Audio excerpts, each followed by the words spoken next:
Welcome to the Back Pew Podcast, everybody. Hope you're back again, but if this is your first time, we are glad that you're here. My name's Will, and this is my good friend and co-host, Ethan. And basically, we're coming to you, not live, because this is a podcast. But anyway, we're excited that you're here. We're just a couple of guys that love God, love talking the things of God. We just talk about life in the world of a believer. How about that? You good with that, Ethan? How about that? I'm good with that. Let's talk about life in general today. How was your Father's Day, sir? Father's Day was good, man. Yeah? I was very How tired, come? but Yeah? yeah. Did they bring you coffee and breakfast in bed because you were so tired? Not at all. We were tired because so Father's Day was Sunday. Saturday night was my brother-in-law's graduation party. So we stayed up late with the kids and running around. We had some friends over because their kids are as young as our little one, and they're basically family. So we were all just hanging out. And then when it came time to go home, the baby was already asleep in Papa's lap, and he was asleep. And so we were just like, you know what, we'll curl up on the couch. And so no, I did not get any. Nobody brought me coffee Father's Day morning. Man, did you drink coffee on Father's Day morning? Bro, I drink coffee to stay alive. I think I drink more coffee than water. I'm drinking more coffee than water right now. Absolutely. Hallelujah. But you know what? I've been on this diet with these drops. And have I told you about this? You are on a drop diet? Yeah, and I've dropped. Do you drop it like it's hot? I drop it like it's hot. Do you drop that? I've dropped like 27 pounds. Have you noticed? Yeah. Guys, if you saw his face, he's lying because he's a back pewer. Yeah. So, why are you lying? It's all good. But it is starting to show on my face. But yeah, I won't bore everyone, but it is like these drops you take 3 times a day, 15 minutes before you eat, and it helps reverse your metabolism, and it has B12 in it. And so I make as much coffee and pour as much coffee every day, but I don't drink as much coffee as on it because I just don't need it. I'm just hyped up on B12. Why are you amazing? Is it the B12? Currently, yeah. So I think thanks for noticing. There's this TV show, bro. I noticed. There's this TV show, and these kids, they start singing to this girl. I don't know what they were doing. Honestly, I don't remember the premise of the episode, but there's this song that I'll never forget, and they're like a boy band, and they call themselves B12 because there's 12 of the boys, and they're like are they K-pop? Oh no, this is like hip hop. R&B, right? Yeah, it's a parody. It's like it was like Family Guy, but it wasn't Family. It was one of those Family Guy cartoon shows. But like, he's like, "Girl, you need a shot of B12," and he's like, "I know you do," and it's because he's trying to get with this girl, So he's telling her that he'll amp her up like B12, and so she won't need no coffee like Will, and she'll drop pounds. That's interesting. Here's another interesting fact I really want to share with you. I can't get it off my mind. It has to come out right now.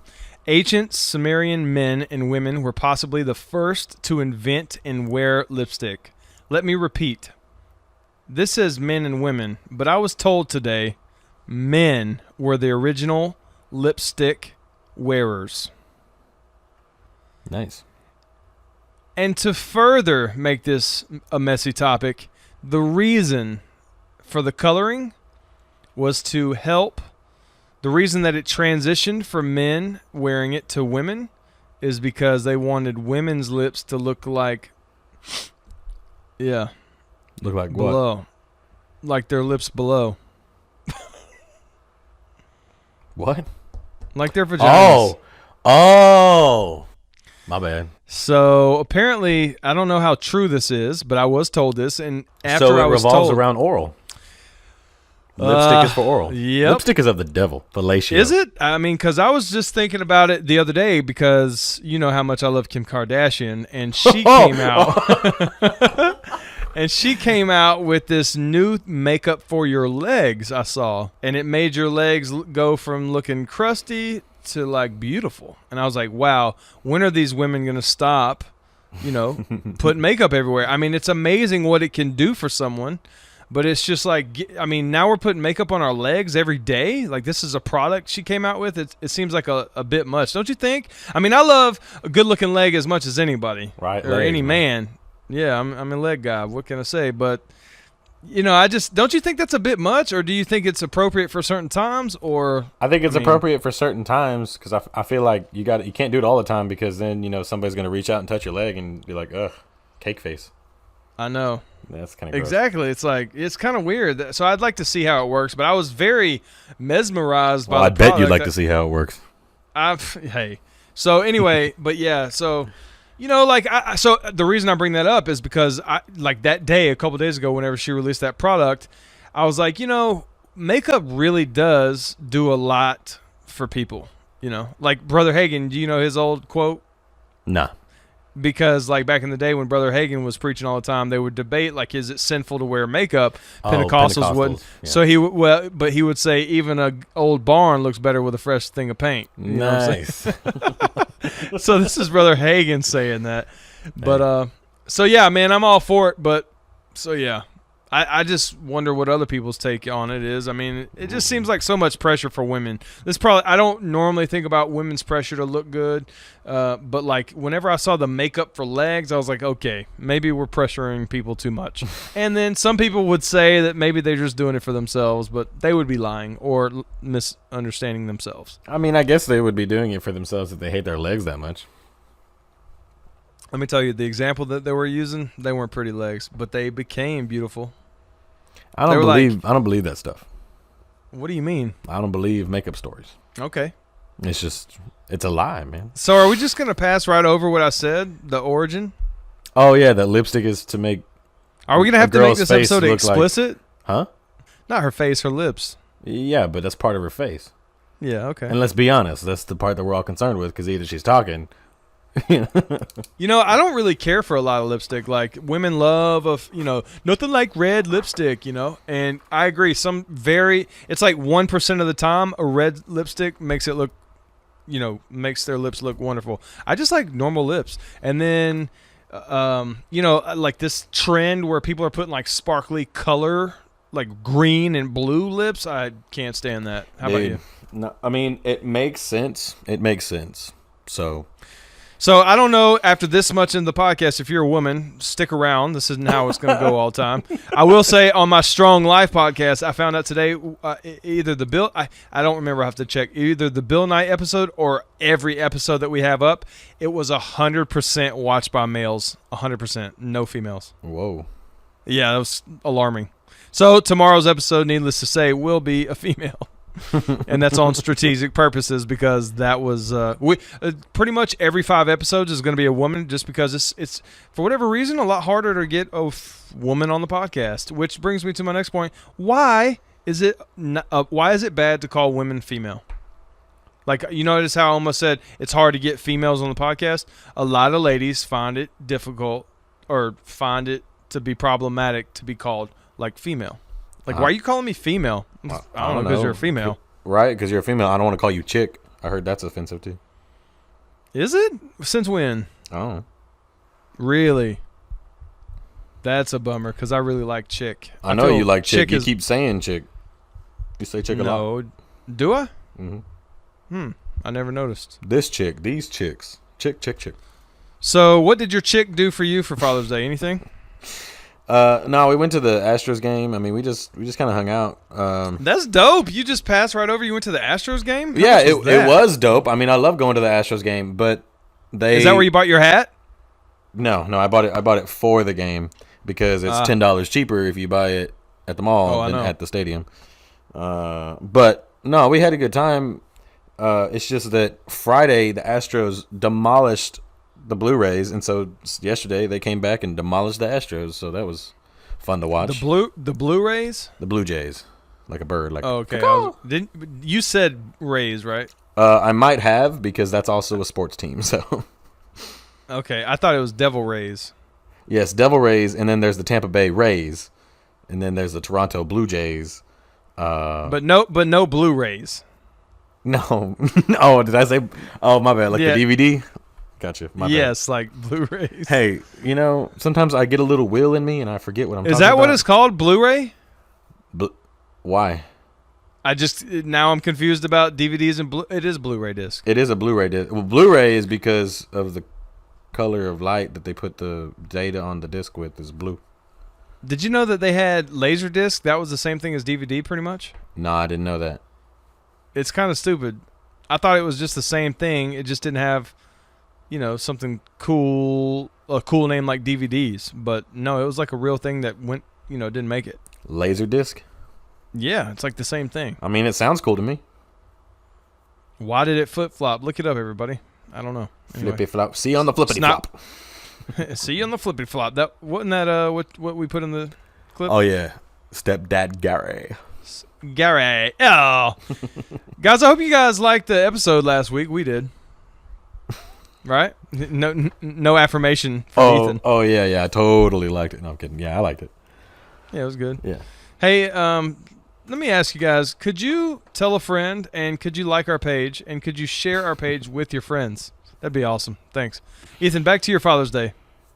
It was more of a weekend, man. It really was, because I'm still tired because so Friday was me and Haley's 5th anniversary. Woot woot. Happy anniversary. Thanks, bro. You're on video, by the way. Yeah, I know. That was my attempt at the whoa, and it didn't work out. Got it. No, Friday was our 5th anniversary. We went out to eat. I took her dancing after we ate. That was fun. Yeah? Yeah. What'd y'all dance to? Did y'all dance to You Can't Tell Me Nothing? They did play that, but we did not dance what? to that. Yeah. How could you not dance to that? I played that for people in the office. People in my office today had no idea what the song was, and they thought it was terrible. I miss Tulsa. I'm just waiting. No, speaking of Tulsa, I remember one time we were at Rhema. We were in church. I don't know if it was church or exaltation or something, but like Denise Hagen went up there, and one of her students, because she does the kids program. Yeah. Yep. And so one of her students said something about what was the dance back then? Wobble. No. Whoa. Can you imagine if she wobbled on stage? Oh, she did the dance. Hey, big girl. Wow. No, she didn't do that. Oh, jeez, it's gonna bother me though. It was. I think she whipped. and nay-nayed. Oh, the nay-nay, yeah. I think she nay-nayed. Yeah, that's what it was. She just nay-nayed. She didn't whip. Yeah. But that was pretty funny. Like, only half of the congregation laughed because only half of the congregation knew what it was. The other half was like, "What are you doing? Read the Bible, lady, and let's get out of here." But anyway, no, Father's Day. I mean, we went two-stepping. We went dancing. We haven't been dancing in a while, and the place that we went to didn't used to be open. It got shut down for serving minors. So we went back this time. It's still kind of coming up. It's not as crowded as it used to be, but we've had a lot of fun there, and we went back instead of going to this other place that's still open, but they're 18 and up, this other place. We went to the 21 and up place because the 18 and up place is full of creeps and stupid sluts. So wow. Yeah. But this other place where all the creeps and the sluts are, we want to take my brother-in-law because he just graduated and his girlfriend just graduated, and they're going to be 18, and so we can take them there and we can all have fun, like bring Haley's parents and stuff because they'll come dance too. Now what I'm thinking about? I don't think I'd ever take my mom there, but not for the reasons that you think. I just don't want nobody to ask her to dance, and then I'll be like, "Don't be dancing with my mom, dude." I know, right? What if your mom backed that thing up on one of your friends? If she dropped that dun-ta-dun? Hey, how you think you got made, bro? your mom was outside. What? It's a term people say. They was outside, like they had experience. Explain the term. I don't understand. Like if you're inside, then if you wasn't outside, then you didn't experience it. You don't know what I'm talking about, right? But if you was outside, you know a thing or two. I think you're dating yourself. No, I think it's a new term. Oh, I don't know. I think you don't know it. I don't know it. It's okay. It's okay. I'm bringing it to the back pew for everyone. Hey, so we're a few minutes into the podcast now. As much as I love talking about Father's Day, I do want to get back to that because I want to talk about my Father's Day. But because we're getting a few minutes in, I want to talk about dancing. You brought up dancing, going out with your wife. I think that's pretty cool. But as you and I well know, when we went to Rhema for Bible ministry training, they said we couldn't dance. And, I talked with the dean, and I actually got some specific directions straight from the quote-unquote horse's mouth. But it was very seemingly, unless you're slow dancing 5 feet apart from each other, kind of like it's not allowed. and that's the way it seemed. So I want to talk about like why Christians typically don't go out and dance, and is it okay to dance, and other topics that Christians talk about when it comes to dancing. Is dancing the devil, Ethan? Bro, the devil invented dancing. That's what they said, right? Think about how It happened Elvis in was Georgia. shaking his hips, I mean, my mom's dad wouldn't even let my mom have an Elvis record because he shook his hips. He was twerking back in the day. Back in the day. So, Miley Cyrus twerking in their bras and thongs. I mean, so listen, clearly you have no problem going out to dance. No. So are you aware that many Christians would have a problem with this? Yeah. Okay. So do you think that their feelings are silly or misguided convictions? No. If it's genuine conviction, no, I don't have a problem with it. You do you, boo boo. But I think a lot of them just pander to their parents or pander to their mentor or pander to their holiness. So yeah, that's silly. Yeah. So how come you're okay with it? Because I don't think that there's anything wrong with it. Is there anything in the Bible about dancing? Yeah, David danced before the Lord. Is there anything in the New Bible Testament? about dancing casually or for fun versus before the Lord? Because those are two different dances. Let's be honest. Yeah, that's two different dances. But I mean, the Hebrew people, they had their own like culture and stuff. I don't know nothing about their dancing. They would have like insane parties though. Yeah. But so I only imagine that somebody somewhere started. Do you twerking. think Jesus would dance? I'm sure he would dance with his mama and his sister. Would Jesus do the whip and the nay-nay? Bro, I'm pretty sure Jesus would like dab. Jesus dabbed for sure. Oh, for sure.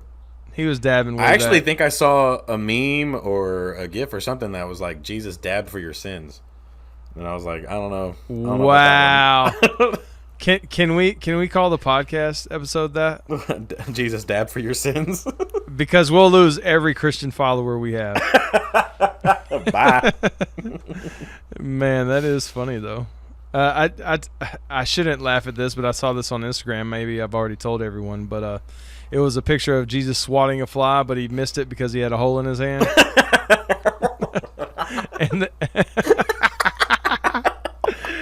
and the fly had like gangster glasses, Oh yeah, where it's like smoke weed every day. Yeah. Yeah. But man, That's I was like, awesome. man, that's actually funny. I don't care who you are. Can you imagine like missing a fly because you have a hole in 'Cause your you have hand a hole because in you your died hand? for people's sins? No, I for can't. real? Or like, can you imagine like Jesus getting into a fist fight or something? He's like, dude, I'm not gonna fight you, and the guy goes in for an uppercut, just like goes inside of him where the spear was.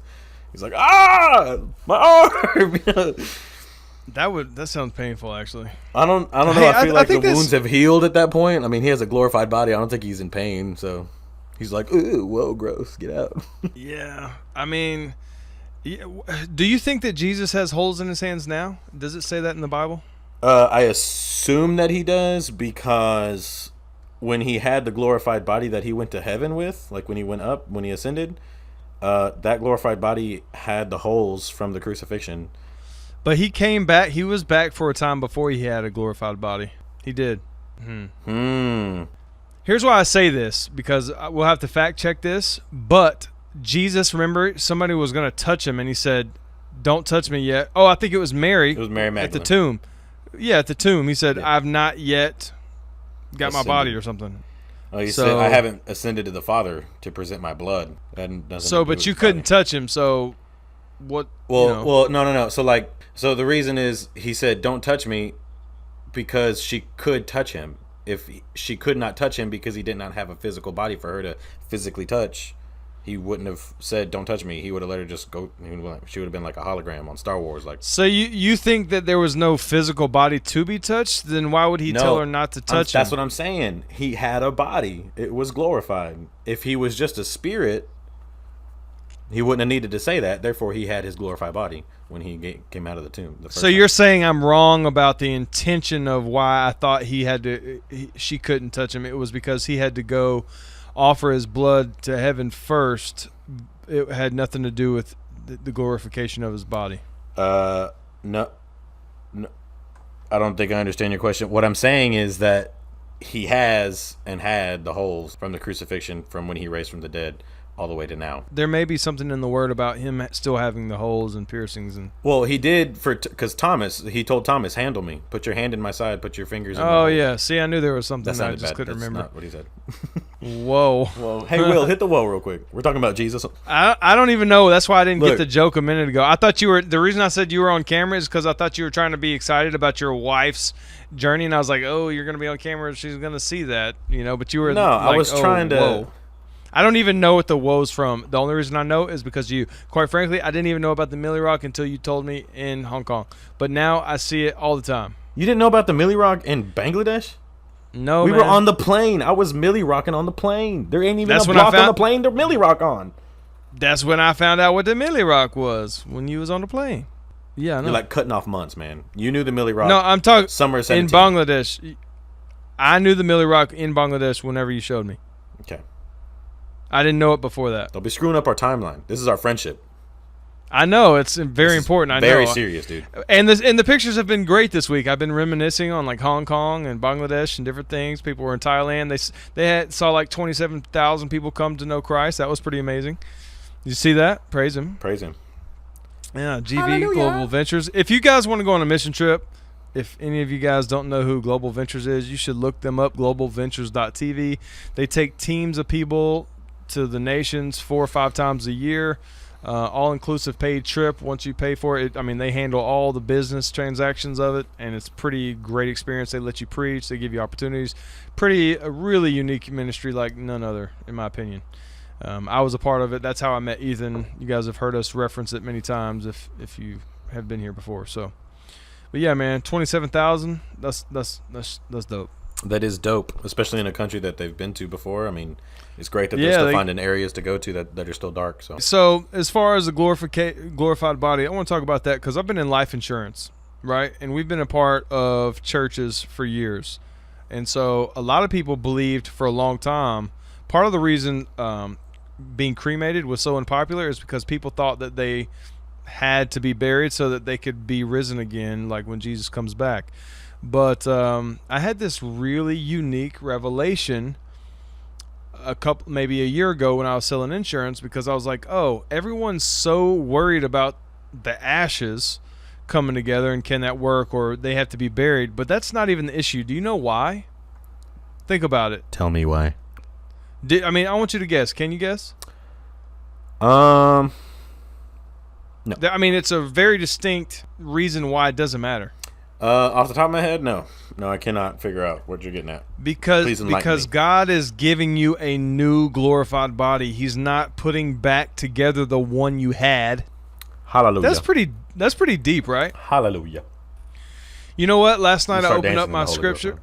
Last night, seriously, I was just because this guy. Because here's the thing: you got to understand, being cremated is like 7 times cheaper than a funeral. Yeah. So I was just trying to get this guy to get $5,000 or $10,000 for him and his wife to be cremated and whatever. So because they didn't have enough money to actually get a burial, so we were doing that. But then we had to start working through it. Then I had to start overcoming his religious beliefs about why it's okay to be cremated. Which, by the way, I never sold those guys policies. But I tell you, I did have a breakthrough, and that's whenever I got this. You want to call it revelation, insight, whatever. But I was like, man, this conversation is not even relevant because we get new bodies. But those are the types of revelations that really make my experience as a Christian. Like, if you're not opening up your word and really just enjoying what God is speaking to you, you'll never enjoy a Christian experience like you should. Like, you could pray, and by pray, I mean like simply talk to God, share gratitude, give thanks and praise to God every day for like your life and a couple of things. And that's good. But like, unless you're having intimate times of like really sharing and pouring out your heart and seeking God's heart for your life and his plan for your life, and unless you're opening up the scripture and saying like, God, breathe, speak to me, then you will never experience the joys of your salvation like you can. And man, I just was reminded that reminded of that last night because I opened up the Word. Hopefully, as I'm talking, this is going to come to me because right now I don't remember. But as I opened up the Scripture, dude, I just opened it up to John 1. I didn't have any real intentions whenever I opened the Word. I just knew I wanted to spend some time before I went to bed. Yeah. And it just opened up to John 1, and it was like, in the beginning was the Word. And what I'm about to say is going to sound really dumb, but for any of you, and I know, Ethan, you know, that understands how Revelation works, you could know something and then get insight on it from heaven, and it just means so much more. But whenever you try to communicate it, it really falls flat. But so last night when it said, in the beginning was the Word, and the Word was God, and the Word was with God, man, I was like, whoa. God, I was like, whoa. Because I was like, God wasn't created. God always was. Like the problem with what people do in their mind is think about the Scripture, and I don't remember exactly where it is, but it talks about God's ways are higher than our ways, right? Right. His ways and thoughts are not our ways and thoughts. But we try to put God on this timetable. But think about it, like you right before we started recording, you were watching Agents of S.H.I.E.L.D. waiting on me. Mm-hmm. Thanks for waiting. You're welcome. Think about and if any of you guys watch Marvel shows or Marvel movies, like they just operate on like quantum worlds and other realms and superpowers and all this stuff that really is not practical, doesn't really exist in our world. But that's really how God exists outside of time. I think we've probably all heard that, but if you really think about it and you think, because we try to make God like, well, that's like the first argument anyone tries to argue with you if they don't believe. Well, who created God? Well, I totally understand the question. I don't mean to. I get why they think that way. Yeah, but like I just realized last night, after all these years, I'm 32 and been serving God for a long time now. It's like, man, that's just not the right question. God exists and we don't understand it. God exists outside of our existence, our timetable, our frame of understanding of, particles and atoms and all those things. Like he's just on a different playing field. He's on another level. Totally. He's on a new level. To figure it out. You know what I mean? So I just thought it's so funny how I just read the same. Whenever I looked at where it opened and then I checked my heart, did I have any other wants or should I be led to anywhere else? I was like, I think I'm just going to read this. And dude, I didn't read 5 verses before I was like, I'm just going to sit here and meditate on the fact that God always was and he doesn't exist within our frame of understanding. So those aren't even the right questions to be asking. It just blew my mind. You can ask the wrong question. That's right. It blew my mind though. Yeah. I mean, whenever you get some revelation, you just like, whoa, like it's just like your mind blows. The only reason you have any understanding of it is because God gave you the revelation. Like Peter, he said, he was asking all his disciples, who do the people say that I am? Peter was the only one that really knew. He said, you've not received this this revelation from anyone but from God, your Father in heaven. Right. And that whenever you get that, like, man, it's just crazy how you could hear the same thing and the person next to you not understand it the way you do because you got it from God. It's so cool. So, yeah, that's why I say, man, unless you're really just making some time, let me encourage everybody to just make some time every day. It can be like 5 minutes to 10. But I assure you, once you start opening your heart and opening a time slot in your schedule to just spend at least 5 minutes in the Bible, you will start to want to spend more time. Yeah. I have, I told everyone that I started reading that book a week or two ago, Developing the Leader Within You 2.0 by John Maxwell. Great book. But like I didn't get to, we're supposed to read like a chapter a week within our organization because I'm reading it with Strong Family, and I just didn't finish it. And it was like, dude, I worked 60 plus hours this week. I didn't waste any time. I was so productive. I was so proud of everything I did, but I never got to the part where I was pouring into myself. Like you can't just keep pouring out and expect to keep growing. You have to invest in yourself. Yeah. That's why I'm excited about tomorrow's episode, which will be out by the time this comes out. But Dominique Barnett on the Strong Life podcast, episode 5, she really emphasizes the personal development. And she, in her Instagram bio, her caption is, the end of it says, "There is no end to self-development." Like, and one of the things she said in the podcast was, "You never arrive. Like there is no destination." You know what I'm saying? That's why the journey destroys our argument. Yeah, destroys our argument. What's her name? Your argument. Dominique? Yeah, she was an NBA Thunder girl, man. She danced for the NBA team. Yeah, nice. I know her through a friend that I met around the Oklahoma. Yeah, City of course. They do the shirt thing. Like, you mean they shoot cannons? Yeah, yeah. Like the shirt cannon? Yeah, of course. You ever been to an NBA game? Did you see a Thunder game when you were here? No.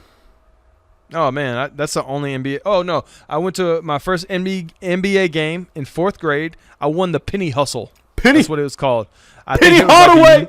Like March for Dimes or United Way or something like that. I think it's March for Dimes is like the cancer thing.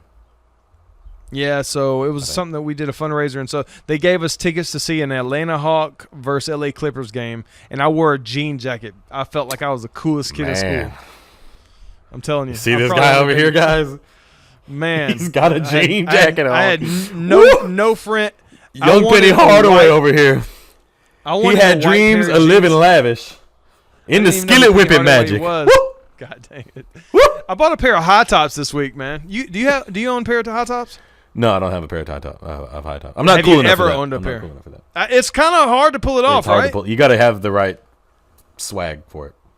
The right swag and the right clothes. Yeah. I don't. But I bought. Did you see my new pair I bought? No, I don't see you. The Gary V. You watch my Instagram though. You watch my Instagram. We're not friends on Instagram. We're not even friends on Instagram. Will, you're a liar. You follow my post.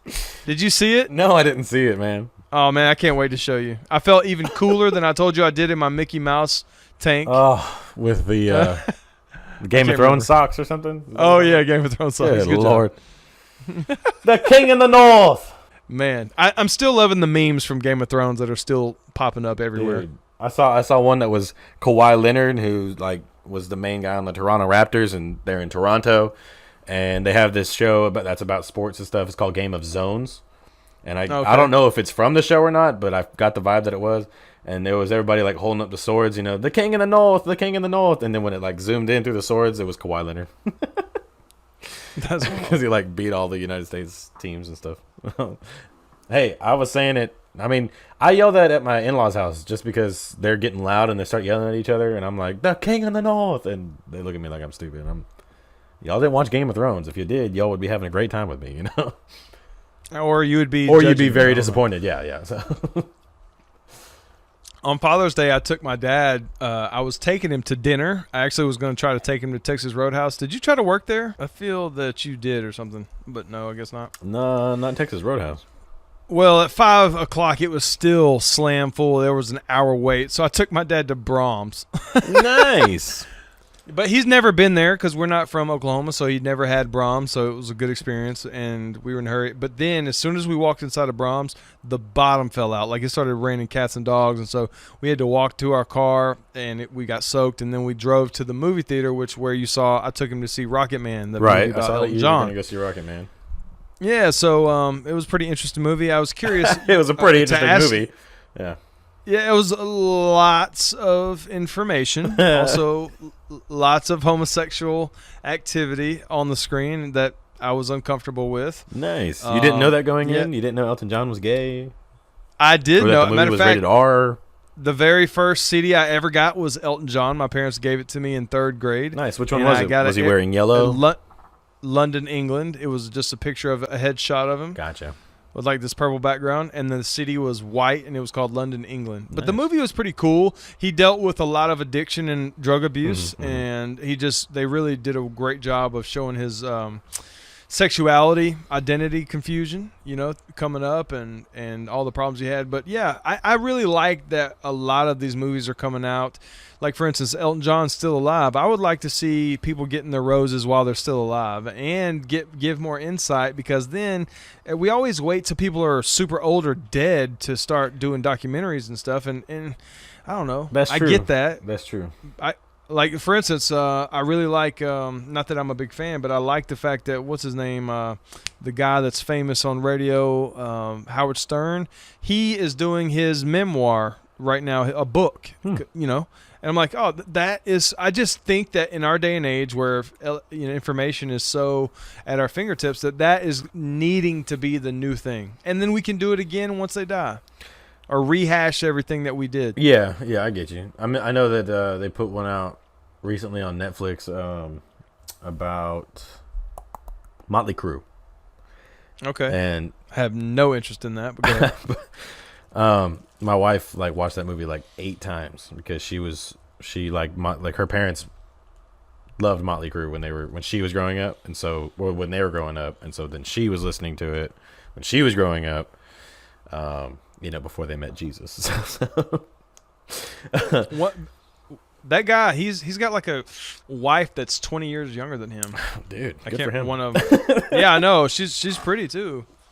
But it's just interesting. I hope, especially as I continue to get older and remain single, I'm like, man, I hope I get a young, like, I'm like, wow, man, you are hopeful. Encouraging. You are hopeful. The problem with that is most ladies, most of the ladies I like are older because they're in this right mental space. Bro, go get one. I mean, hey, just go out there and floss on her. I'm out here. Just be like, hey, I paid the cost to be the boss. I paid the cost to be the boss. Looking good when I floss. So yeah, I saw that you commented that I was taking my dad to Elton John. Are you a fan? Apparently. Did I comment on that? I think you did. What did I say? It was like a GIF. It was like awesome or something like that. Noise. Was it that? Yeah. No, I think that was something else. I've been saying noise a lot. I like it. Hey. So were you a fan of Elton John? Oh, I do like Elton John's like. I like Elton John like I like Michael Jackson. Like if it's on, I'm jamming. I know the words, but I'm not. I don't like opt to listen to it when I'm driving by myself. Like, man, I'm in a real Elton John mood. I kind of butchered his name. That's not on your playlist in the morning. No, not my morning playlist. That's like you don't turn Elton John all the way up. I do turn it up actually if it's on. I start screaming Rocket Man real loud, but I don't like go looking for it. That was my least favorite part in the movie where they showed him shoot up like a rocket man. I hated it. It didn't make any sense. It was like, it's a little bit of a hybrid musical, which I'm also not a fan of musicals. Are you the same way? I mean, there's a lot of, in the middle of a scene, I'm going to sing a song to tell the story. I'm like, oh, man, I get it. I'm just, I've grown to appreciate a lot of creative arts and acting and things like that because I used to only look at it as entertainment that would distract me from right things. But now I'm realizing, like, as I step into a more creative role, like this is art. Yes. And so I've started to appreciate it more as art, okay. And instead of me just wasting time enjoying entertainment, I'm consuming art. I'm an art connoisseur now. I wouldn't go that far. Exactly, but this is how I justify it to myself. So, and I'm happy how to know I try how you lie to yourself. I like it. Yeah, I mean, dude, I can lie to myself like nobody. But yeah, I'm telling you, I'm the best at it. I know you're proud of yourself. I can, like, if I, like, for instance, I went and bought my dad a smartphone. By the way, it was only $50. It was a Samsung J3 Orbit. Amazing. In that same experience at Best Buy, I looked at new iPhones for me. The one I wanted was like $1,100. I'm like, I'm not, but I'm telling you, I chose not to do it. But if I wanted it real bad, I would have sold that thing like nobody's business to myself. And I could have told you every reason why I wanted it. And you'd have been like, yeah, you did need it. You deserve it. That's the number one thing you tell people. You deserve it. I deserve it. You work hard. Oh, man, Karen. I work hard. Karen. To get a new phone that does the exact same thing. You've been working hard. Time to play hard. Your man got two jobs. You don't need this. Work hard, play hard. Work hard, play hard. So, which iPhone do you have? I think it's the iPhone broken. No. The X. Yeah. No, it's the 7. I have the 7 Plus as well. Wait, no, it's a 6. It's a 6. We never got the 7. It's doing just fine, right?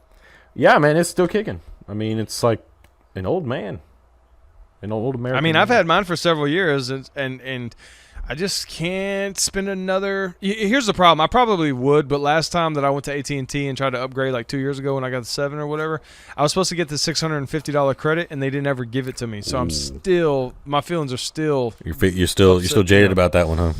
I'm pretty much, yeah, because I had to pay for an iPhone. I didn't even want to upgrade. I bought that new phone. I got a new phone, but I did it so I could give my mom a phone because she dropped her phone in the toilet. So then I got stuck with that. Nice. So yeah. Nice. But the XRs are pretty cool. I like that you can drop your phone in the toilet. You take your phone like under 6 feet in water and it doesn't mess it up. It's pretty cool. Without a case on it? Yeah.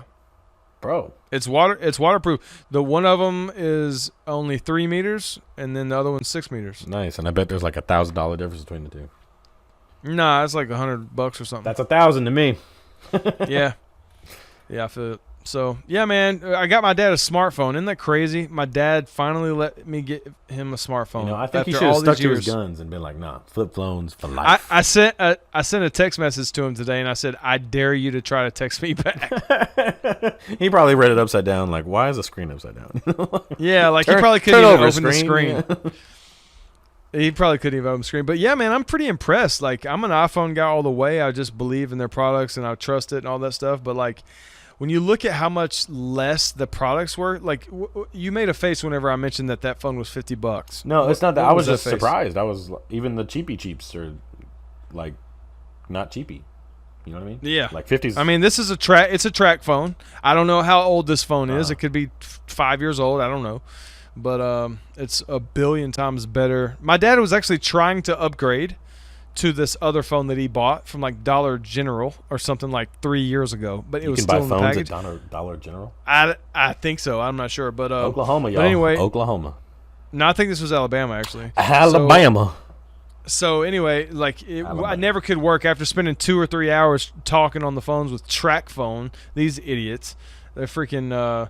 It never could get this phone to work. So I just was like, man, screw this. It's Father's Day. I'm going to Best Buy. I'm gonna go buy him a phone. We're gonna make it work. So Nice. anyway, but yeah, man, I bought him he paid for it. The 60 minutes, 60 text, 60 megabytes of data or 600 megabytes of data is like $19 for 90 days. Nice. That was his updated plan. Gotcha. He got the 666 plan. Sounds good. Yep. That does sound good, good. right? Happy Father's Day. Man, I gave him a bunch of stuff. I gave him like a coffee cup. Took him to the movies. I took him to dinner. He's going to get to go to dinner again because we didn't get to do the steak dinner because we got a line. And then I gave him this Happy Father's Day penny bank thing. I gave him 3 M&M packets, this other type of candy, and I got him a shirt that says Waldrop blood runs through my veins, and a cell phone case and screen covers. Wow. And a $5 Hallmark card. Why are cards so expensive? Dude, for the same reason that there's holidays in the first place, bro. It's all about the Benjamins.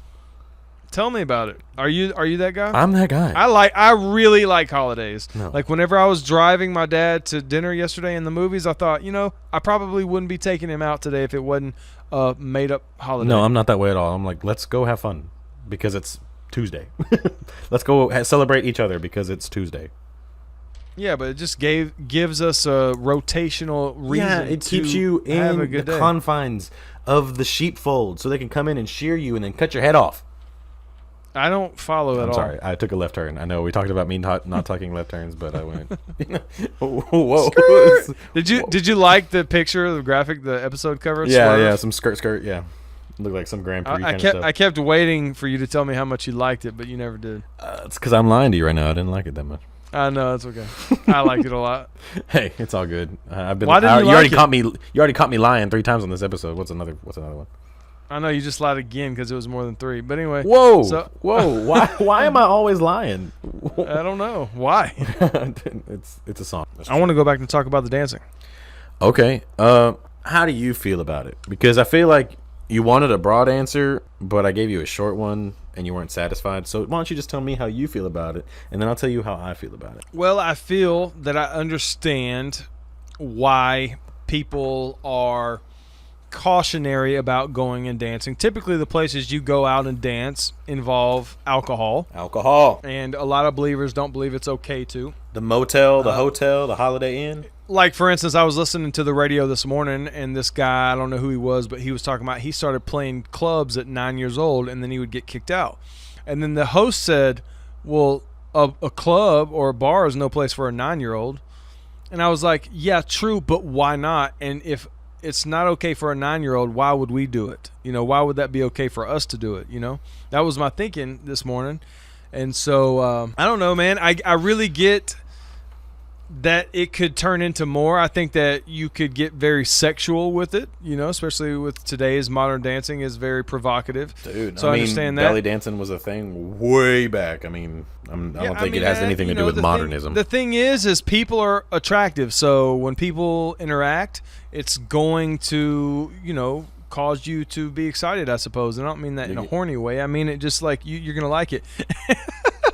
and left turn there. So yeah, skirt. skirt. I also thought whenever I said vagina, you would get that same face earlier, but you didn't. Well, no, because I was genuinely trying to figure out what you were trying to say. So yeah, man, it's just interesting. I also know that there is something very special about dancing. Like it connects you to a person. Like I went dancing several years ago with a friend and his girlfriend and then her girlfriend, and like we weren't close, but I still feel close to this person to this day because we had this thing we did together. It was just fun.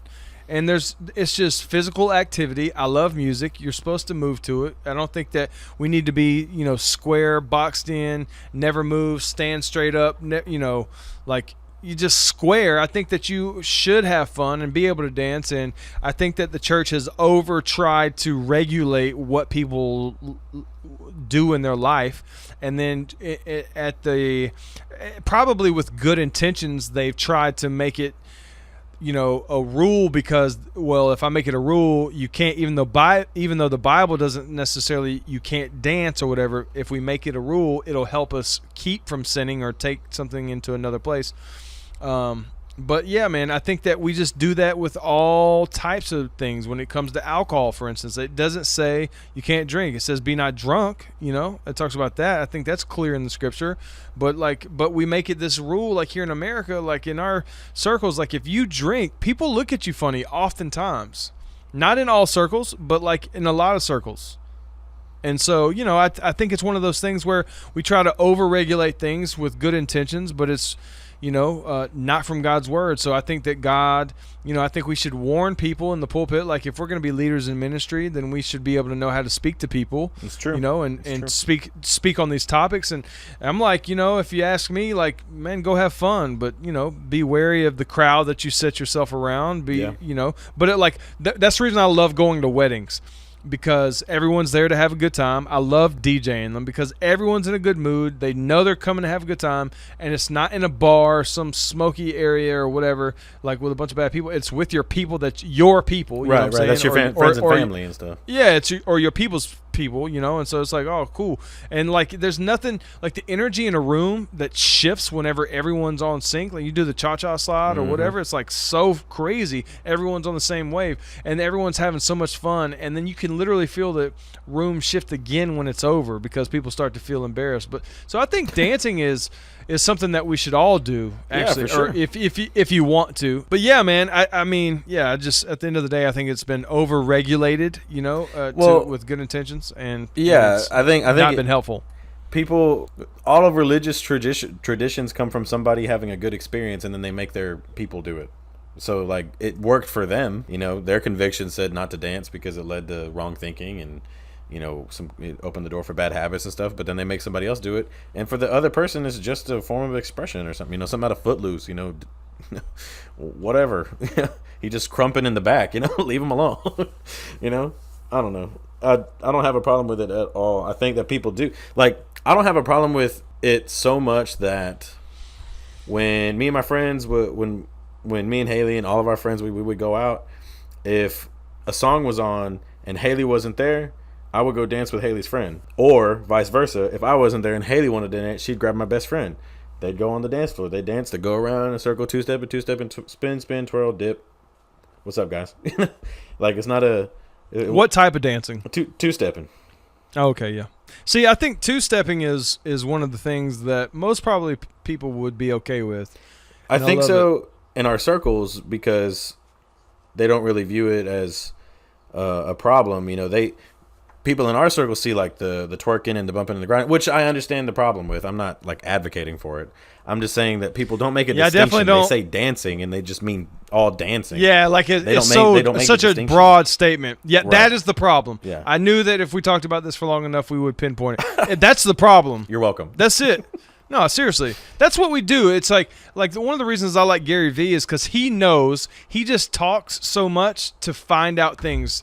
Like, because the more you talk or the more you ask questions, the more you find out. And not only that, and part of the reason he puts out content is to get the reaction from people, to get insights from. Exactly. I'm like, instead of trying to act like a pompous know-it-all, which he does, by the way, but he also is humble enough to not know everything. So anyway, I just think that's cool. So that's one of the reasons I like our podcast. We just talk things out. Right. But I mean, they make these broad statements about how you shouldn't go dancing and be in places where people are dancing because, you know, it's bad or it could lead to bad things. I mean, you make a decision on what you do. If you want to dance to the wobble, dance to the wobble. If you want to grind on that girl, go for it, dude. But that says a lot about you. You know, your actions speak louder than words. So I mean, you just. So you're saying dance with class and holiness.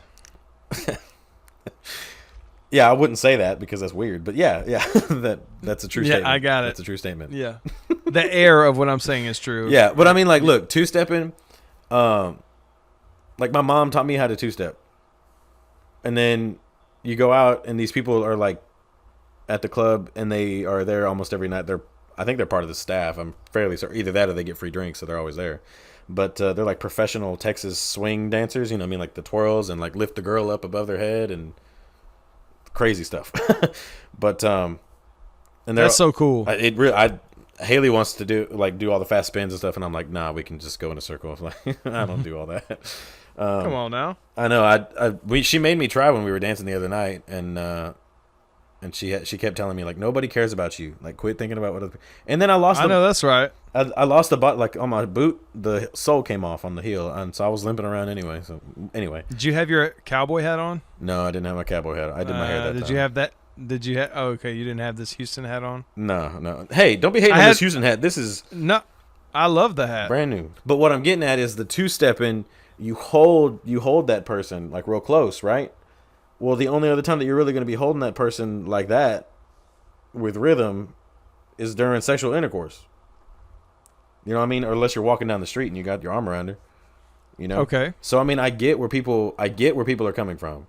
I get why. Yeah, and you can put your hands on their hips. Yeah, you put your hands on their hips. You know? You put your hand around their like me and Haley. I put my arm around her head, like on her shoulders, like one hand on her shoulder, the other, my arm, rests on her head, not like on her head like this, but like around her head, around her neck, and you just kind of dance. But so I mean, I get where people are coming from, but it's not. If it's a problem for you, it's a problem for you, but you don't have to force that on other people. So I think that you hit the nail on the head when it comes to two things, but there's one part of it that I want to dive into, which is the first two things I think we're on target with is, first of all, the problem is really no one has a problem with all of dancing. It's mostly people using a broad term for dancing, right? And that's the problem. Secondly, right. I think you bring up a good point when it comes to, your own convictions, which I want to have a deeper topic about that, not related to dancing in a minute. But that's the second thing. Follow your own convictions, right? Be true to God. Follow your be true to that. Yeah. So yeah, if God tells you not to dance, then don't dance. That's right. But the third thing is, and as a subnote before we get into that, I'll say I think it's also been an excuse. I think that a lot of Christians don't feel cool enough or know how to dance, and then they hide behind a quote-unquote false holiness, That's true. Like, oh, I'm not supposed to dance. Well, it's really they don't know how to dance. They don't want to be embarrassed. Right, and then they put down the Christians that are cool enough to dance. Yeah, exactly. So, but the thing I want to dive deeper into that may have some type of validity to is what about the scenarios that you find yourself in order to, because it's not like you can go to many places where there's not a lot of drinking and not a lot of sexual carousing or a lot of the things that go on in those areas. So it's like you have to submit in order to enjoy yourself, to have a good dance time. If you want to go out, you kind of have to put yourself in some of these situations. Am I right or wrong? No, you're right. But it's so maybe that's part of the problem. So you're saying, I'm sure it is, but that goes back to the convictions, because if you have a conviction not to drink, it doesn't matter what people are doing around you. You're not going to drink. Yeah, but it's not so much about that. Like, for instance, a couple of episodes ago, and you'll have to refresh my memory what our conclusion was. But remember, I talked to you about seeing a guy at the bar at Buffalo Wild Wings. And appearance? we had that conversation. Yeah. Yeah, and so for me, I knew that I didn't want to spend. Listen, I'll still go to a pub. Oftentimes, it's because like it's with work or whatever, and I just recognize that I'm more focused on.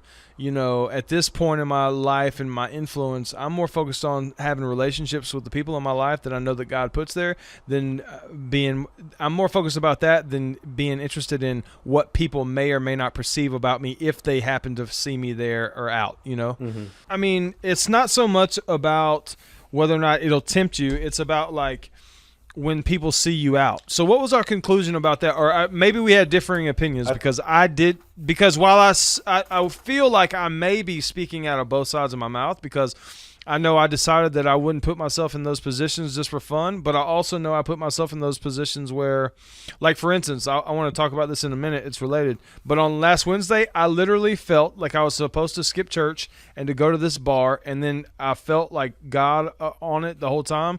I got invited with some people that were in town from work, and we were trying to build a relationship with them. That's where they wanted to go, so we went, and then it was a total God thing that happened at the place. So it was like, I was a little nervous about whether or not I was actually doing the right thing, especially when it came to skipping church on a Wednesday to go to a bar. It seemed strange. But, man, it just turned out that I was following the Spirit. I was right. It wasn't some religious law that I had to just show up at church. And I just felt so refreshed by the fact that I was led by the Spirit instead of some thing where I was just caring what people thought or some religious rule or something. Yeah, no, I get that. Yeah, you shouldn't do it out of religious tradition. You go to church to honor God, and that's a part of your heart thing. And so if you're obeying him somewhere else, that's like honoring. That's honor. But you and I both know that people like, oh man, Will went at church tonight. What's up with that? Oh, he was at a bar. He must be sinning. I mean, I get it. That's just a conclusion you come to, right? It is. Hey, bro, dude, I am a Christian, and I know you were sinning. I'm judging you right now. Pretty much. Yeah. Duh. No, I think our conclusion on the episode was that I don't know if we differed or not, but I do know that we talked about how at some point it's not your problem. At some point it is, but at some point I totally get that, and I really believe that. However, I also know that we're taught, especially as leaders with influence in the ministry, what about, if you tempt such a one, then throw yourself, into the sea with a millstone around your neck, Right. But he also, he's the one that said, be everything for everybody. That means and then Jesus was at the parties with the sinners. So, and then he went in and ate certain meats with certain people and then didn't eat with other people. It's situational. If you, it's at a certain point, it's not your problem anymore. You need to think about it like this. One's a lifestyle thing, and the other one's sit every now and then. Just because I decide today I'm gonna eat some oatmeal for breakfast and some quinoa for lunch, and I'm a fast for dinner. That doesn't mean that I'm a vegan or whatever you would call those people, or a fish for dinner or whatever. My lifestyle is full of processed food, but I'm changing it up for today just because I feel like it. That doesn't mean that I'm changing my whole life. I just did it different today. So if your lifestyle's just you minding your own business, maybe I should say you minding your own convictions. If you just listen to your heart the whole time, your heart will tell you, maybe not tonight. Your heart will be like, nah, not today, bro. Not many people. I think it's funny because I think a lot of the people, and we always talk in a lot of context, right? Because I understand that there's so many different ways of thinking, and we really do a lot of generalities. But in our experience with Rhema, not to really pinpoint them, but and the people but that come to out of pinpoint that, them. but yeah, that's just Not to what call we them know. out, So that's but what hey, we can come talk. Well, listen, but like we're taught, like, no, you come to church, and like for instance, here's a scenario that I was running through my head. Like, you can hear pastors. I would be willing to bet that you've heard your pastor say, "No, you don't let your kids miss church for a baseball game," or something like that. Oh yeah, I've heard that. So if I'm willing to miss church to go to a bar, I mean, what? I mean, don't you? I guess, okay. since I have to spell it out for you. Don't you think that we just kind of make religion even within our own circles? I mean, and do you think that that is religion? And do you agree with now I bring up a new topic. Do kids get to, do they get to miss? No, I think they... Because I understand that's a lifestyle versus I was led to do a different thing. Well, the thing is, pastors who say that are conflating two issues. They're putting parental authority with faithfulness to church. Those are two different issues. They're saying, look, your parental authority determines whether they're faithful to church. And that is true. But just because you're faithful to church, but you miss a couple Sundays for a game, it doesn't, for an organization that your kid wants to be a part of or might be investing in their future. I mean, imagine if it's more than T-ball, say it's like high school ball. You're right. There's a scout out there or something. But, that doesn't mean that your kid's going to miss church for the rest of his life.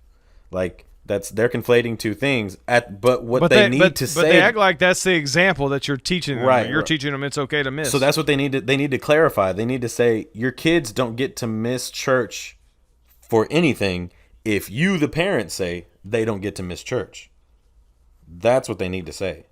They need to say you're the parent, you set the rules. And until they're out of your house or wherever that line may be, because everybody's a little different, wherever that line is, until they reach that line, until they cross that line, they're going to church when you say they're going to church. And if you say they don't go to church, then they don't go to church or whatever.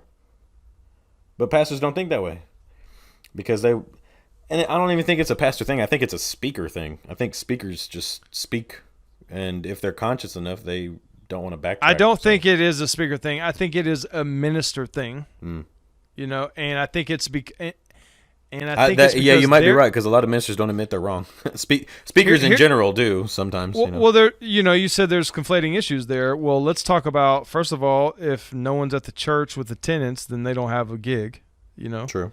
And I'm not saying, and that can sound real ill-willed, right? But I think ill-will. Yeah, ill will, baby. The thrill. But so the thing is like even if it's not coming from like a malicious or I don't know what the right word is, deceitful motivations or whatever, it's probably just like more nearsighted or farsighted, whatever one it is, because you're thinking, oh, well, I'm passionate about this. This is what my life evolves around. I'm a servant of God. I'm the example. So if I can't miss a service because I have to be here because this thing doesn't run, then you're not supposed to either. I think that is true that they're thinking like, oh, this is my life and they need to emulate my life.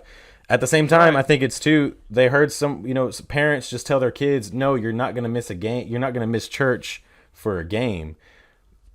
And then the kid thinks, oh, church is way more important than a game or anything, and so you have to go to church, and they make it a rule, and then when they become preachers they spout it from the pulpit, like the same thing with the dancing thing. They make broad statements or they make generalizations about themselves, about the people that are really just about themselves. It's the same thing, this whole like your kid. I think a part of it is passing off your convictions to another. Exactly. And it doesn't work that way. Everybody's accountable for themselves, responsible for themselves. Yeah, you have to. You should listen to the people that are over you for sure. And they're accountable for the people, like they're accountable to God for the people. So I get that. You're not supposed to just blindly follow. That's not a thing. Well, it is a thing, but it shouldn't be a thing. Is what I meant. But it is a thing. It is like, a thing. And like literally, that is what they do. They try to make carbon copies, and then because you're trained that, and then because you have, especially when God is involved and there's trust, and it has to do with spiritual things that maybe you're learning from, and like you're just a little baby bird that just swallows whatever you're told. Especially whenever most of it is true, and you feel God's power, you just start trusting everything that somebody says, and so. Yeah, man. Like for instance, this whole thing using the same example of like about missing a game or whatever, like that type of thinking. Like for instance, I was talking to Ollie the other day, and I don't have a real conclusion on this, but I am going to play the opposite side. I didn't play it with him yet, but like I was just thinking about it, and he was saying like his son got injured, and his son's like a good basketball player in high school, 15.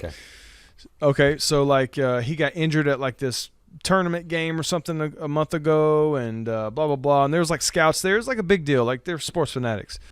So he was just saying, well, listen, son, you're not going to quit the season because you got injured. Like, right? You have to carry this thing all the way out. Like, if you start this, like, if you're going to start this sport at the beginning of the season, it doesn't matter if you play at all. Like, it may not be because you're injured, right? Right, you finish what you start. Have you ever been?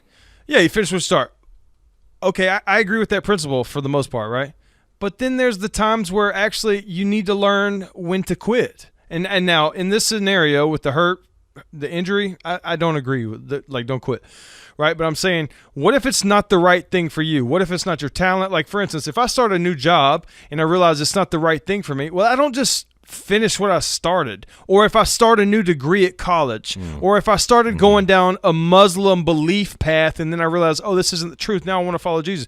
Well, like that whole finish what you start, it kind of, I think it takes it a little far sometimes. Like, that's what I'm saying. I think that the theme of this episode is actually, whether it's Christians, ministers, or whoever in life, we overgeneralize way too much. Oh, yeah.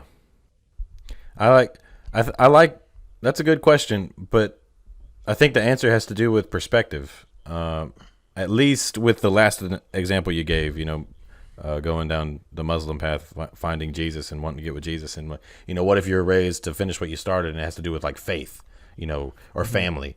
You mean categories, not perspective? No, perspective. Okay. Because if you say, well, I got to finish what I started, and you get, you're telling somebody, I don't think I want to finish this. And they're like, well, what about this? And then they kind of throw that in your face.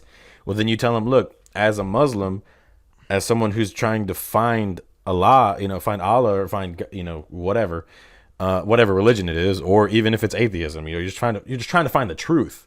Well, then you find Jesus. That's the truth. You did it, so it's a matter of perspective. Instead of looking at it in categories, you start looking at it in purpose or destination or the heart behind ambition. It. Yeah. What's the intention? Intention. You start, the heart behind it. Exactly. You start looking at it a different way. And so you can still apply that same cliche. You don't, you got to finish what you started. But it's not hindering you at that point, So, yeah, I mean, I think it's easier to agree with that whenever you're talking about faith, but like, that's what I'm saying. I think that there's probably no real answer just to that last analogy you gave. So.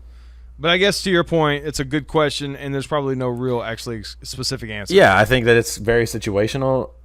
I also think, too, that, it's kind of like math. You can't have 5 without 5 ones or a 2 and a 3 or whatever.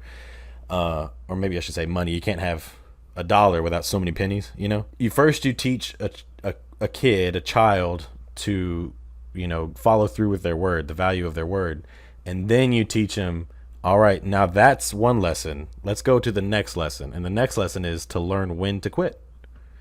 Because first, now you know that you are faithful to your word. You finish what you start. You said you committed something, you follow through with it. But now you also you can't finish what you started if you die, or if you get hurt or whatever, so now you got to learn when to quit. You can't. I just think that's a good lesson that most people don't teach people. Learn when to quit. Yeah, but you wouldn't be able to learn when to quit if you don't understand that the value of not quitting, or like you wouldn't really grasp the concept of knowing when to quit if you didn't really understand the gravity of quitting. Like I had a job for like 2 months, and I was presented with a better opportunity here, and I knew the gravity.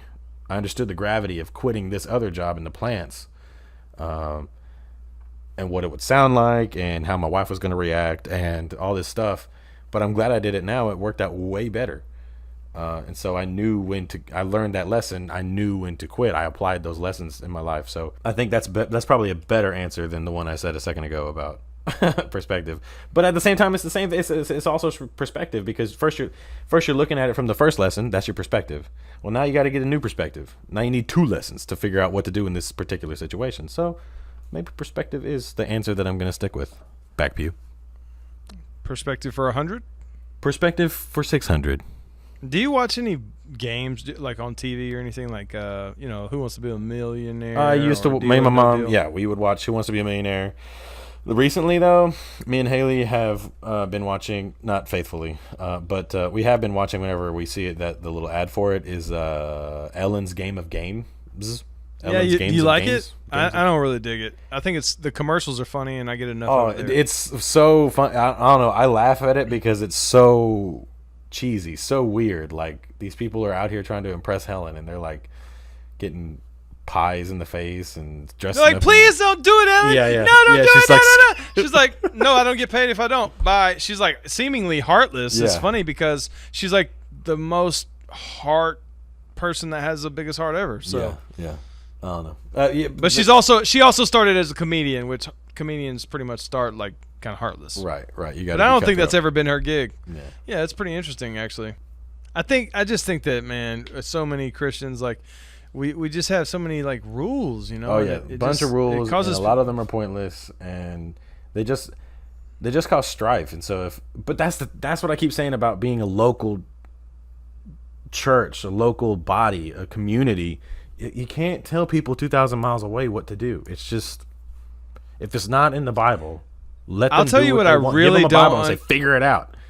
The funny thing is I really don't understand this. Maybe you can help me. I doubt it, right? But Nice, I thanks. just don't. It's not against you. I just don't think I'll understand it. I don't understand the thinking of the people of like our leaders that we're aware of, that really excuse the culture of like for instance like Australia or anywhere that has a culture of wine in church and where it's accepted Christian behavior like universally, because here it's not universally accepted in Christians' lifestyle. So I just don't understand how like leaders can accept it there, but then don't here. Because it's a lot. You don't understand it because it's not true. Right. That's why I'm saying you can't help me. And the thing is you teach us to live by the word, and then you see, even I want to question you about it because last week I think you can help me see it because like you're talking about you can't tell somebody what to do 2,000 miles away, but you can if it's the scripture. Like if it's the word, scripture, it's the yes, word. Yes. That's what I said. Hand them a Bible and say, figure it out. Yeah, that's helpful. Well, I'm just for the most part, let them figure it out on their own. Make sure that they get saved, make sure that they get full of the Holy Spirit, and then give them a Bible and say 1, 2, 3, sweetheart. A squared plus B squared equals C squared. Your boy said stop saying sweetheart on the podcast. My boy did say that, and my boy's wrong. That's like my go-to not cuss word. I actually never heard you say it until just now. Yeah, I think I didn't think about it until he said stop saying sweetheart. It's weird. So now I'm going to say it like three or four more times in the next 2 minutes. Sweetheart. Well, but while you're doing that, maybe you can talk about the sweetheart deal that Oregon got where they allow black people to sue folks who make frivolous 911 calls against racist intent. Sweetheart. Or, yeah, sweetheart. Sweetheart. That's a sweetheart deal, right? I don't know. I don't think that's going to get abused at all. Yeah, probably not even once. Not a single time. It's going to be genuine every time. But here's the thing. Like, I wanted to bring this up, not because, like, obviously it's interesting, right? But at the same time, and obviously it's going to be abused. But at the same time, don't you have to do something?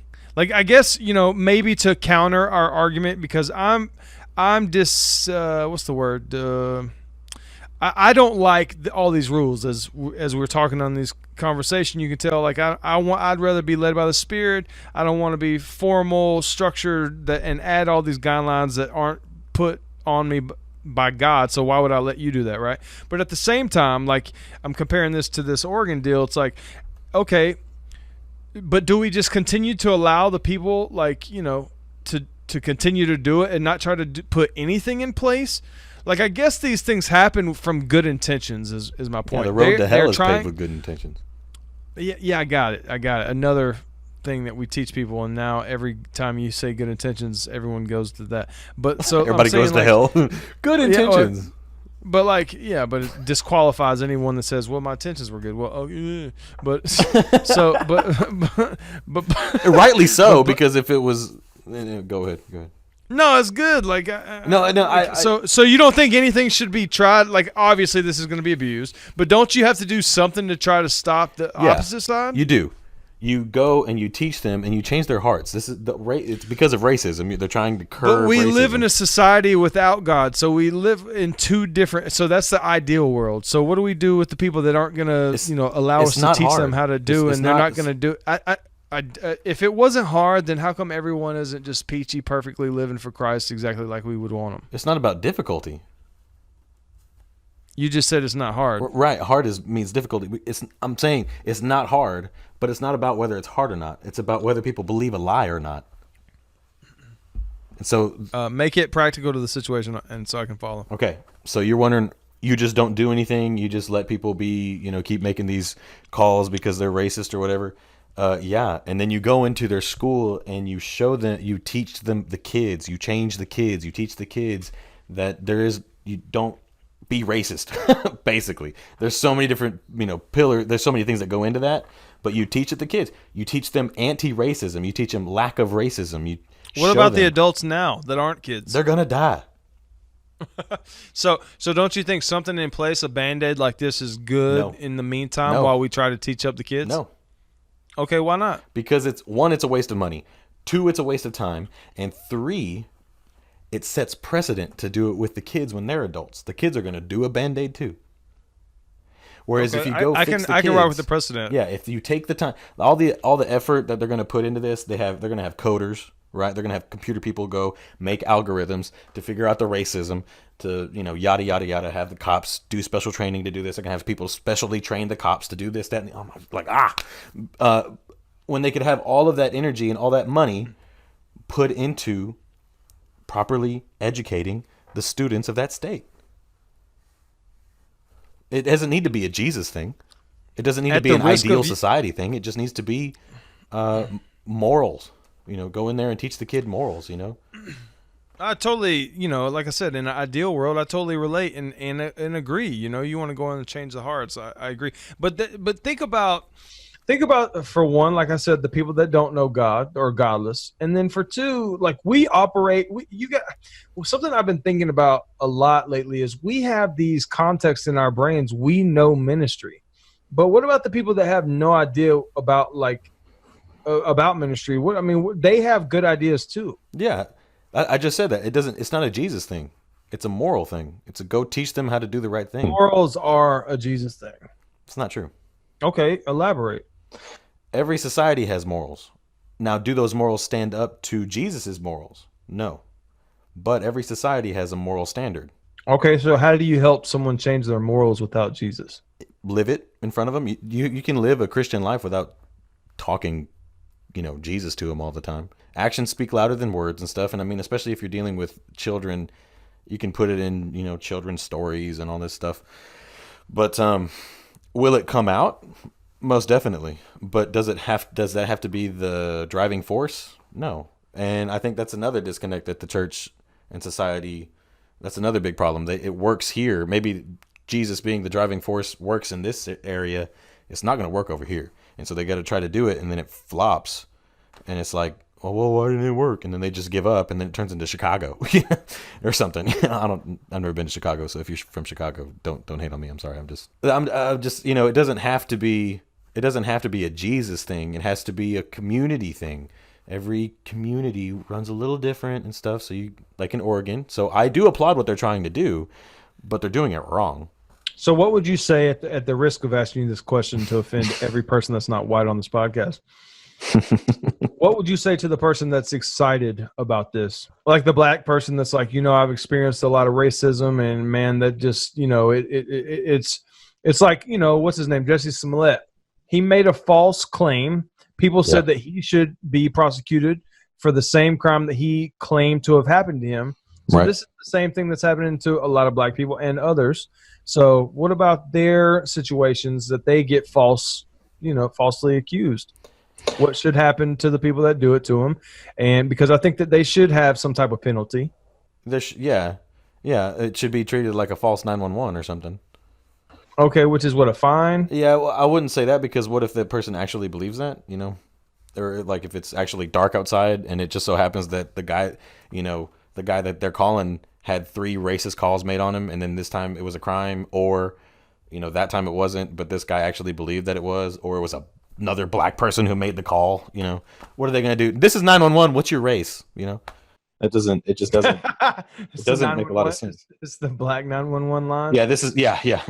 Instead of 911, they got to call 199 or something. It's like, dude. Here's my opportunity. I really don't. I just have to say it. This is our platform. I guess we get to say whatever we want, but at the risk of offending any black people, I really don't want to. But I mean, man.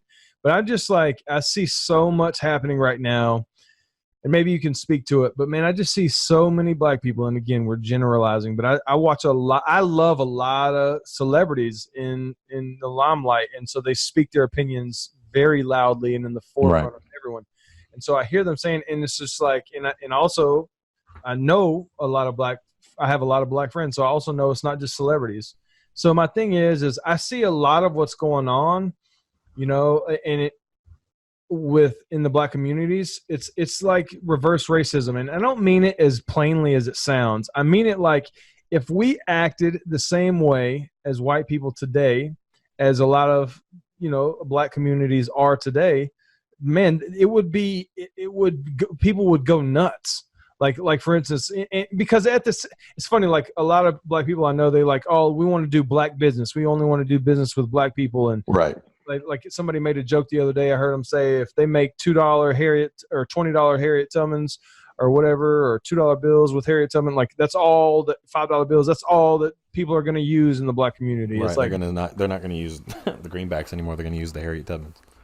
Yeah, it's this type of behavior, like the way, just the shirts that people are wearing, the slogans people are saying, the way that people, it's really what they're trying to do is build up, empower, and support their own. But at the same time, it's at the expense of other people. And, it's well, it's justified because you guys did it to us first. But that's what's the saying? Two negatives don't equal a positive. You have to stop it. Yeah, we were wrong first, but now you being wrong to us or being wrong in general isn't going to fix it, So let's all and I get it, because in an argument, it's oh, somebody was rude to me first. Now I have to be rude back because you're rude. Now you're not going to stop being rude because now they're being rude again. It's just this endless vicious cycle. Right. And it's disgusting. So, man, I really don't like to say that. I think it's so ignorant of people to put their crazy opinions like what I just said online for anyone and everyone. But at this point, well, I mean, it's not, because it's relative to what we're talking about. Well, yeah, and at this point, I pray that we're starting to curate an audience that starts to understand the way we speak. Right, and you're not saying it maliciously, I really am not. I just really wish that, these cycles didn't exist. Yeah, the thing is, there's nothing new under the sun, right? Community is good. Us and them, not so good. But very well put. Where's the difference, though? So it's situational, right? So that, at least in this situation where we're talking about what could be perceived as reverse racism, and sometimes is. Everybody's honest. Sometimes it is, okay. And they don't deny it. Yeah. So, in those situations, they've crossed the line from community empowerment and community building into the us and them negative situation. But it started in the same spot, So, I do have a problem with it. I just think that speaking to arguing those points, you have to make a distinction. Are you trying to build somebody up in your community? Or are you trying to tear somebody down outside of your community? And if it's the latter, not real. Yeah, maybe they can be perceived to happen at the same time, especially if there's some kind of violence. And I don't mean like physical violence. I mean think of it like business, like a violent takeover, or what do they call it? A hostile takeover? I'm sorry. Like a quick change, money changes hands or property changes hands or something like that. It can be perceived like that, but if we're all on the same river, if we're all in the same water, and you go down, I'm probably going down too. There's no reason why I wouldn't go down. So it's more like you need to build yourself up, and people come up with you. So I know that's like a very unpopular economic point of view, but if we're all, hello, you build up your community, They're going to bring up kids that are builders. They're going to bring up kids that are builders. They're going to bring up kids that are builders. It's not going to matter what's happening outside of your community because you've done built this great community over here instead of being toxic, you know, because that toxic, you're still in your community when you're being toxic to the other people. You're putting that toxin in your community too. It's just backwards. So why don't you close us out? Thank you everybody for listening. I do want to say as we close out that if you need anything from the Back Pew, if it's just information about us, if it's just a conversation, or if it's just a link to listen, text BPP, Back Pew Podcast, text those 3 characters, BPP, to 33655, and then open the link that you get in response. We will be notified that you texted us, and we'll be sure to reach out. You know, maybe not immediately. We're going to let you go to the link, right? But we will reach out and make contact because we definitely want community. We want a network. We want to hear from you. We don't want it to be one-sided. It's not all about us. It's about y'all. We don't do this for us. We do. But the gratification that we get from this isn't that we made something. It's that we're sharing something. So be sure to, tell your friends about it. Tell your family about it. And let us hear your feedback. I really, want to second that. I think you said that really well. This isn't just for us. One of our top priorities for having this podcast is to build community.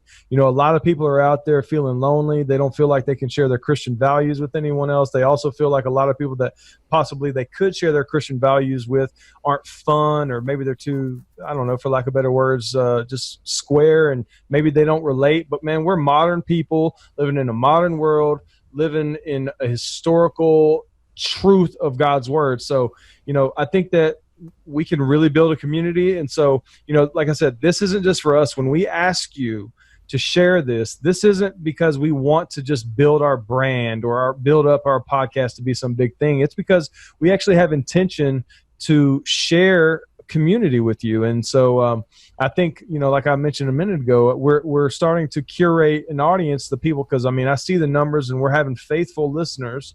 So thank you guys for being faithful and sticking with us. We want to hear from you, so share anybody that you think could potentially enjoy any topics or, whatever. It's like, man, if Ethan and I can have this podcast over, several hundreds of miles away, we do this over the internet, then we can certainly have a community, and I do it. I'm in a part of several communities online. So that's what is so beautiful about the internet, man. It brings us closer together. Right. Makes the world smaller.